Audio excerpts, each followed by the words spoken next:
Good day, Mr. Chris. My name is Karishma Ravindra, and today I will be presenting on my individual presentation. For today's presentation, I will be focusing on two main characters from the story Girl, written by Jamaica Kenyon, and I Stand Here Ironing by Tillit Olsen. The theme that I will be focusing for these both characters will be motherhood. Let's start with the first story.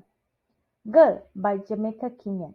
In this story, there are two main characters, which is the mother and the daughter.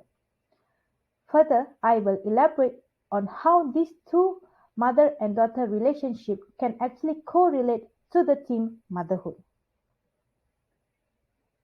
When we talk about motherhood, the first thing that comes in everyone's mind will be their parenting style.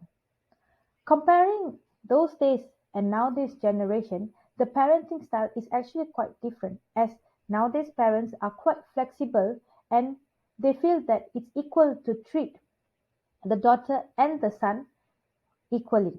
But those days, the parenting style is very dominant, especially for a daughter comparing to a son. They feel that shaping the daughter to the eye of the society is much more important than the freedom. In this story, we can see how the mother actually tried very hard to shape her daughter by introducing domestic knowledge to her, like house chores, cooking, making dinner, and also sewing a dress. There is a line in the text that managed to prove my statement, which is wash the white clothes on Monday and put them on the stone heap. Cook pumpkin fritters in a very hot sweet oil.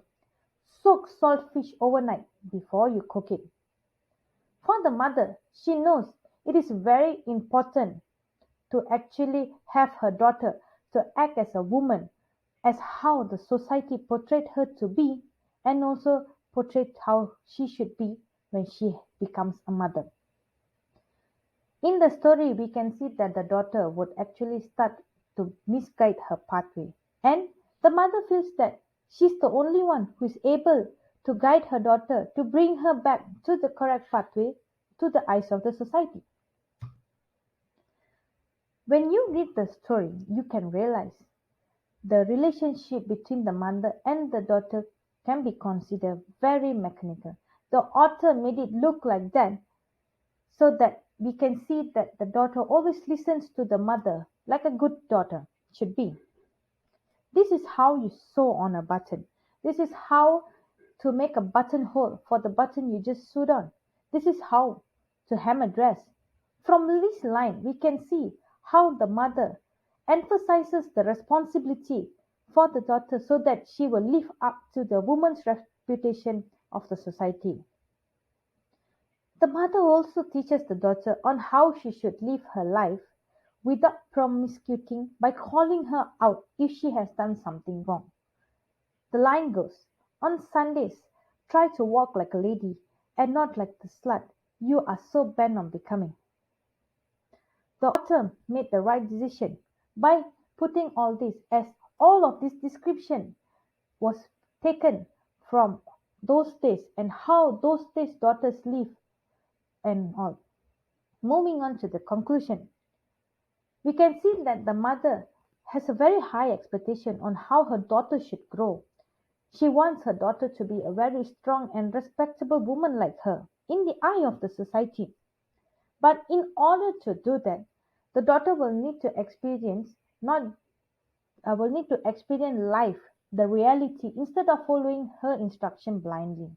The daughter also will need to stand up for herself and learn from her mistake so that she will be able to come up in life. Moving on to the second story, I Stand Here Ironing by Tillit Olsen. This story, the mother actually have five children, but from the text that we got from class, it focuses only on the three kids, which is Emily, Susan, and Rooney. In this story, the author managed to reveal the hardship of a working and a single mother's life, on how she struggled to bring up her firstborn, the importance of companionship between the children and their mother is very important for her. There is a text goal. She always had a reason why we should stay at home. I knew Emily hated it. if she did not clutch and implore, "Don't go, Mummy." This is all are very sentimental to a mother's life. The author also written that the mother actually portrayed herself as a selfless woman and her unconditional love for all her children.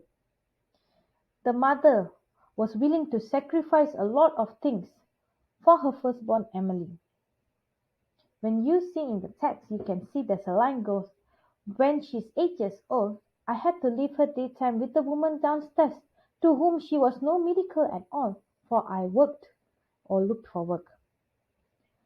The author made it look that the mother actually valued the motherhood value as it means a lot to her and also to live up to the expectation of the society and the relative.